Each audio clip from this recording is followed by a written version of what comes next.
Well, you're right on time for Africa Focus. Good afternoon from where you're watching us from.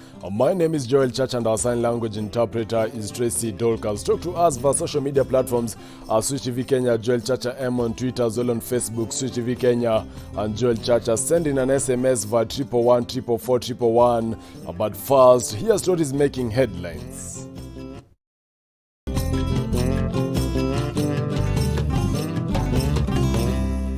Congo opposition member calls for annulment of presidential election.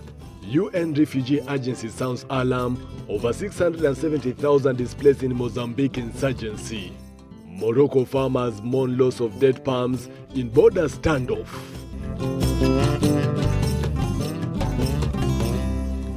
We begin with matters politics. Congolese opposition politician Mathias Zone says he will appeal to the Constitutional Court for the annulment of the elections at a press conference at the headquarters of his party UPRN. Congo on Monday was counting votes from presidential elections, overshadowed by the sudden death from coronavirus of opposition leader Gabri Parfait Kolela, who had been campaigning against veteran leader Denis Sassou Nguesso. From these first observations that we had to make on these ballots, a ballot that should normally without further procedure be totally cancelled.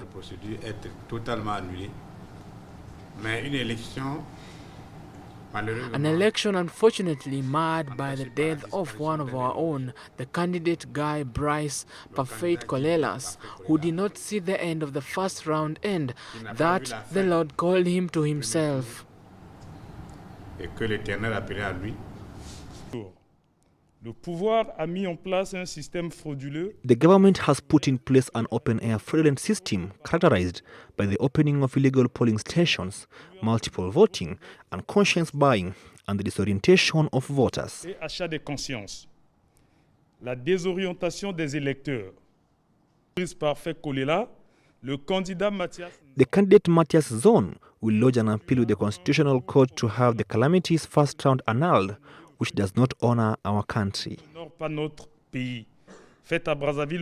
Still in that particular country, head of the African Union Observer Mission, Dileita Mohamed, has congratulated the Congolese people following a calm and peaceful presidential election, which the mission believes consolidates the democratic achievements of the Republic of Congo. Dileita has also offered his condolences to the relatives of his opponent Gabri Parfait Kolela, who was the main rival of the incumbent Denis Sassou Nguesso, who tested positive for COVID-19 and died in France just after the arrival of the medical plane that collected him in Brazzaville. My sincere condolences to the Congolese people, to the family and friends of the candidate Guy Bryce, in whose memory I would like to invite you to observe a minute of silence.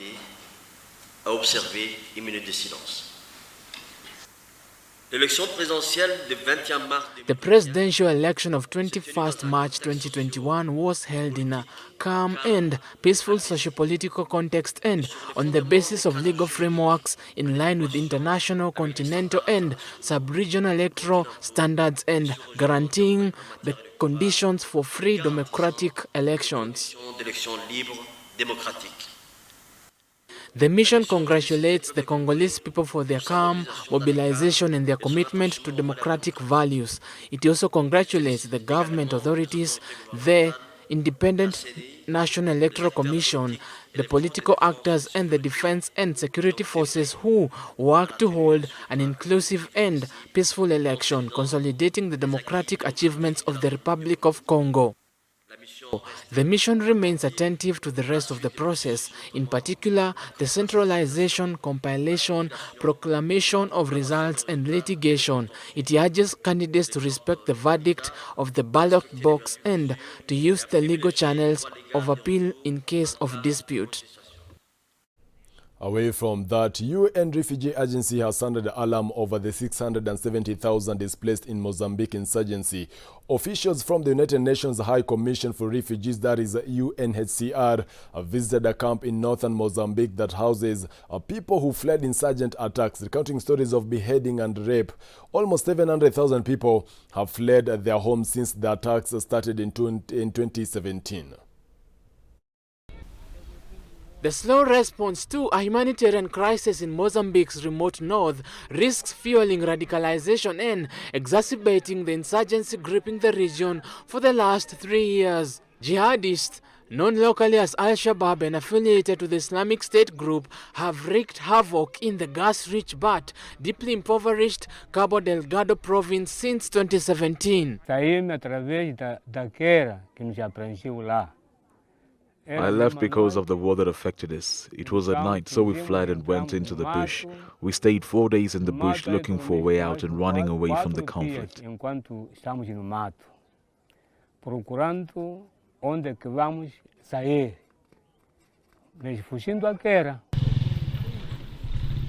The attacks have uprooted at least 670,000 civilians, placing severe pressure on humanitarian aid services. A minha vida lá em Kisanga era eu como era camponês. My life back in Kwisanga, I worked in the fields and there produced for my family to eat and there were no problems. There I was a carpenter. I had my carpentry workshop. I was also a livestock farmer. I had goats, chicken, ducks and pigeons in my house. So I see that the life I used to have there compared to the one I have today. Também eu era criador de animais. During a visit to Cabo Delgado, United Nations High Commissioner for Refugees UNHCR officials decried the slow response by the government and the international community to appeals for more resources. This is a true humanitarian tragedy, a disaster that brings all sorts of protection needs for these women, for the men and for the children. They have fled a conflict of the worst imaginable kind. And they've come on dangerous journeys, some in boats, some by land, to find some kind of safety. Jobless young men are disgruntled and living in difficult situations, creating fertile ground for recruitment into the ranks of the insurgency. The violence escalated last year, triggering a humanitarian crisis similar to the end of Mozambique's 16-year civil war that ended in 1992. There are tragedies of an almost unspeakable kind. I've been speaking to the women here who've agreed to speak to me, and they are caring for other people's children. I spoke to a grandmother whose daughter was killed during the conflict, and the father of the child was beheaded, and the grandmother is now caring for that child. The humanitarian crisis was worsened by last year's floods and Cyclone Kenneth, which struck in 2019. Access to the region has been hampered by insecurity and poor transport networks. The insurgency has killed at least 2,600 people, half of them civilians, across to the US-based data collecting agency Armed Conflict Location and Event Data, ACLED. Reporting for Switch TV, my name is Kanyaru Alex. Elsewhere, Moroccan farmers in an isolated oasis on the Algerian border are bearing the brunt of regional tensions after Algiers expelled them from date groves they have worked for generations. The border between the arch rivals has been closed since 1994, but Algeria had allowed some residents of the Moroccan frontier town to stay in the town into crossing, of course, just working there, and they are also known as Algerians at the Lorado Oasis. Moroccan farmers in an isolated oasis on the Algerian border are bearing the brunt of regional tensions after Algiers expelled them from date groves they have worked for generations.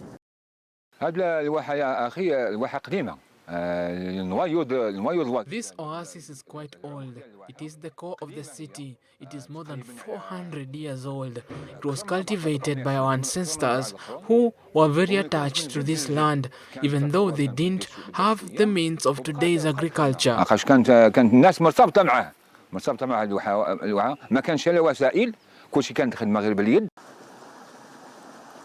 The border between the arch rivals has been closed since 1994, but Algeria had allowed some residents of the Moroccan frontier town of Figuig to cross into the date groves of Algiers, known to Algerians as the La Roda Oasis. In recent days, Algeria has withdrawn that right, deploying soldiers to enforce the move. On Thursday, some 4,000 people, around half of Figuig's population, attended an angry demonstration against Algeria's decisions. Morocco's regional authorities organized a meeting to examine possible solutions to mitigate the impact of a decision they said was temporary.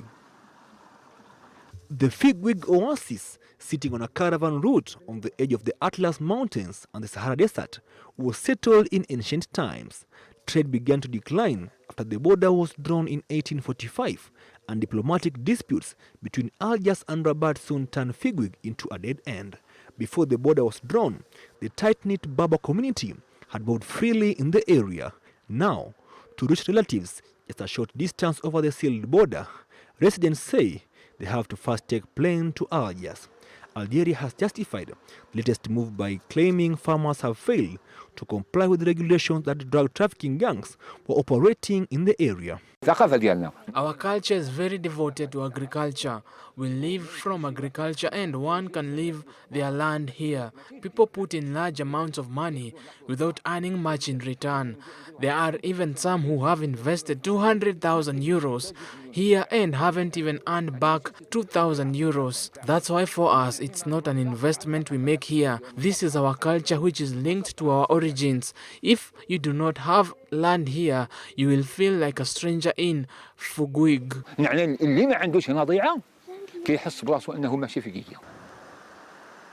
Hundreds of kilometers away in Figuig, residents have more immediate concerns: their livelihoods. The oasis, a 3-hour drive to the nearest towns of Oujda and Heraklia, struggles to attract tourists. That is despite its beautiful architecture and landscapes, which residents hope will eventually earn it a UNESCO World Heritage listing. That leaves many residents reliant on date palms for a living. We have here selected dates and mixed dates which originate from the core of fruit. Thankfully, 80% of the dates here are selected and 20% are mixed, which is what characterizes our oasis and makes it exceptional. Over the years, farmers have planted dates in around beyond the wadi or valley that marks the border, taking advantage of the area's groundwater. The more recently planted areas produce a better harvest than traditional gardens, surrounded by adobe walls and irrigated by a complex network of hand-built canals, farmers say.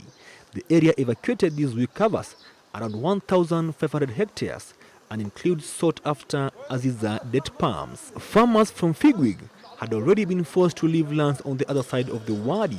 The last eviction by the Algerian authorities took place in 1975, coinciding with the so-called Green March that saw thousands of Moroccans cross in Western Sahara to claim the mineral-rich former Spanish colony. Since then, Figuig has seen a wave of migration towards larger cities of Europe, emptying the oasis of half its inhabitants, their houses and gardens left empty and crumbling. Namkana Samuel, Switch TV. Well, time to take a breather. Stay with us here on Africa Focus. Still to come.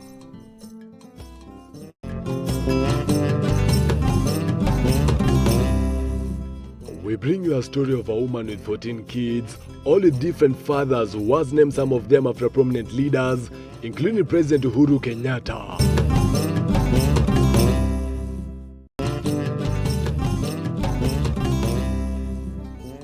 Welcome back to Africa Focus. My name is Joel Church and our sign language interpreter is Tracy Dorcas. Moving on, most times young families do not know how to deal with 2 children now. Imagine giving birth to 14 with different fathers, losing 6 and raising 8. That's the story of a 37-year-old woman hailing from Kayole in Kajiji Kanguruwe slums and has faced a myriad of challenges raising her children. However, she brightly looks at life despite the challenges, and as Hare Chimea reports, she has named 4 of her kids after famous leaders, including President Uhuru Kenyatta and IBC Chair Wafula Chebukati. Take a look. Poa. Naitwa nani? Chebukati. Naitwa Fabian Uhuru Kenyatta Muigai. Mike Mbuvi Sonko. Huyu mdogo anaitwa Margaret Kenyatta. Fabian Uhuru Muigai Kenyatta and Mike Mbuvi Sonko, 7 years of age and best of friends, mirror the friendship of their by names back in the day. However, they said were born triplets before they lost their third, William Ruto, to pneumonia at a young age. Now here's why Telafin Minayo, the mother of the royal Kayole kids, named them after the famous leaders. Sasa vile nilikuwa street, Songo alikuwa anatuitanga machokora anatupatia chakula. Na watoto nilizaa na miezi 6. Huyu alikuwa na gramu 8 grams na huyu akakuwa na kilo. Mwenye nilikuwa nimeita Ruto alikuwa na gramu 7. Sasa wakati nilikuwa town naendelea, Songo alikuwa anatuokoa. Ikafika mahali nikaenda nikakaa hapo State House. Yenyewe Uhuru akachukua watoto wangu na mimi mwenyewe nikaenda usi. Sasa kukaa huko nikakaa mahali nikafikiria sasa watoto watakaa bila majina. Nikaangalia Uhuru alichukua mtoto wao alinichukua akanipeleka usi. Jua kujua ni nini anapeleka jua aliona watoto wako hali mbaya. Sasa ikakaa mahali nikasema heri wacha niite watoto wangu wakubwa. Watoto wangu wakubwa nitakuwa na wakumbukanga shida nimepitianga nao tao. Providing a home for 8 children is a constant challenge. Even more gruesome is taking care of Mike Mbuvi Sonko and 2-year-old Margaret Kenyatta, who are sick. Songo akona maumivu kwa hii mwili yake. Hii mwili yake mguu moja, hii ni chuma, hiyo left. Chuma imeanzia mpaka chini. Alafu unaona hii nini yake sehemu yake ya siri inafura. Nikifura mtoto hawezi susu. Mtoto analia usiku wote, mama ninaumia. Sasa zingine anakuambia sasa ile imefura kama huna hata shilingi ya kununua painkiller ya kumpaesha. Anakuambia mama anakufa. Margaret ako na shida ya macho. Hii macho yake kitu yenye li support sana moto wakati nyumba ilichomeka. Mtoto hakuchomeka lakini moto ndio ili affect hiyo macho. Alafu ikafika moto alikuwa amefuta moshi hizi mbavu zote. Hakuwa anapumua. Nikapeleka mama Lucy akapiga x-ray. Wakatakana apewe mada ya kutoa hiyo moshi. Na mimi sikuwa na uwezo. Telafin Minayo struggles to fend for the royal family through various manual labor, collecting plastics and boxes in the streets, converting it into shillings. 3-year-old Wafula Chebukati plays with her toy on the grimy floor of the single room that 9 of them call home.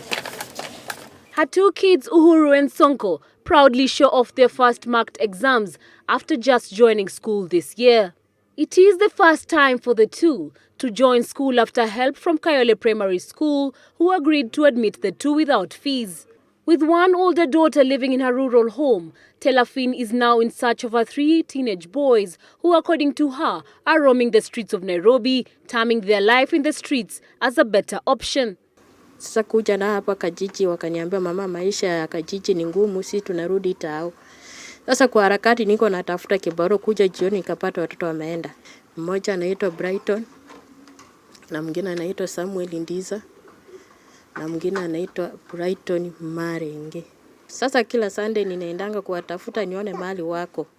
Lakini waliniambia walipanda gari sijui walienda. Sasa ninaendanga kuangalia wenye wanakaanga na machokora waniambie mahali wako. Having endured such a hard livelihood herself, Minayo's greatest wish is for children to be happy. Watoto wangu nimependa wakiwa wakubwa wachukue uongozi.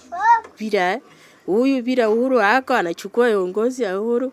Huyu anasemanga yeye ni Chebukati wa ABC.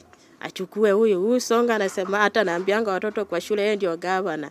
Ninaomba wasome kabisa wachukue uongozi. From living in the streets to social hall to Kajiji Kangurue, where her house burnt down, and moving to another house in the same area, Robert, an elder in Telafin's neighborhood, says he is aware of her circumstance and calls upon well-wishers, the government, to come to her aid. Sasa kuhusu huyu mama mwenye watoto nilimjua nikiandamana na yeye sababu ya afya ya watoto wake.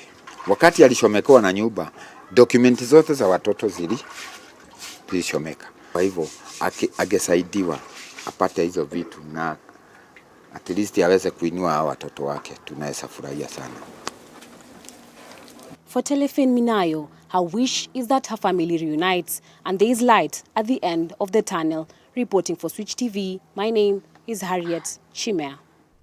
On to other news, a decade after the fall of Libyan dictator Muammar Gaddafi and the end of his regime's stranglehold on information, hopes for a free media remain a mirage. With the 2011 uprising followed by a long and often violent transition, media professionals still face censorship, intimidation and threats to their lives.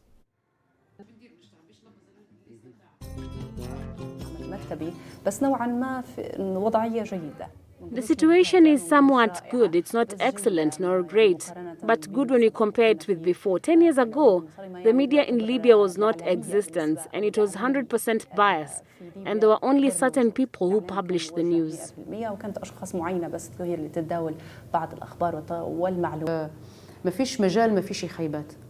There is no room for deception, and there are no journalists who did not suffer from the setback. For someone who fought for 10 years to have their voice heard, who managed to express themselves freely, suddenly to be confronted by censorship can only spell disappointment. Of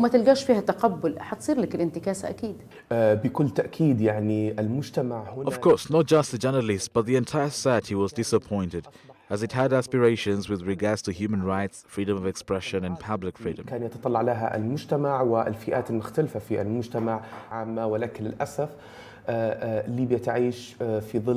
It is not only a repression of free speech, but there are real threats in the society against freedom of expression, the formation of associations and public freedom. There is an oppression exercised by the powerful people in the society.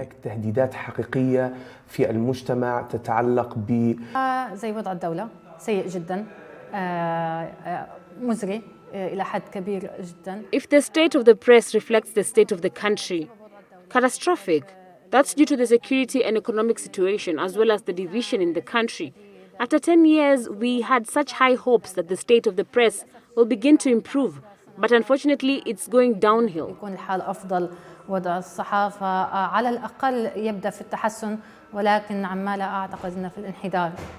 Nearly 1/3 of Nigerian children lack access to enough water. This according to the UN Children's Agency UNICEF, calling for urgent measures to address the problem. In a statement marking the World Water Day, UNICEF said more than 1.42 billion people, including 450 million children, are living in areas of high or extremely high water vulnerability in the world.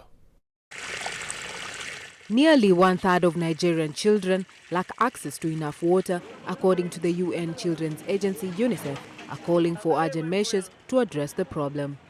In a statement marking World Water Day, UNICEF said more than 1.42 billion people, including 450 million children, are living in areas of high or extremely high water vulnerability in the world, meaning that 1 in 5 children worldwide do not have enough water to meet their everyday needs. The UN body says 26.5 million Nigerian children experiencing high or extremely high water vulnerability. About 100,000 Nigerian children are said to die annually of water-related diseases. When droughts diminish food supplies, children suffer from malnutrition and stunting, and according to reports, when wells dry up, children are the ones missing school to fetch water. We talk about potable drinking water is good. The government should provide at least potable drinking water, most especially for the children, the kids. They need potable drinking water before going to school. They need to drink water before doing their day-to-day activities. According to UNICEF, over 86% of Nigerians lack access to a safely managed drinking water source. A person is supposed to drink water 4 to 5 times in an hour because water is healthy for the body. You'll be healthy if you drink enough water, but if you don't, then you won't be healthy. You can have kidney problems. UNICEF said despite some progress by Nigeria, there is still much more work to be done in the country to ensure that all Nigerians have access to adequate and quality water and hygiene services. Like the WHO says, a person is supposed to drink water from time to time because water will increase the body's health and it will protect the body against certain infections. Although about 70% of Nigerians are reported to have access to basic water services, more than half of these water sources are contaminated. For Africa Focus, I'm Saza Munga. Well, that's all here on Africa Focus today. But keep the conversation going on our social media platforms at Switch TV Kenya, Joel Chacha M on Twitter, as well on Facebook, Switch TV Kenya and Joel Chacha. My producer has been Harry Chimea, director Julie Wairimu, and my name is Joel Chacha, and our sign language interpreter is Tracy Dorcas. Until next time, do have a safe, a great day.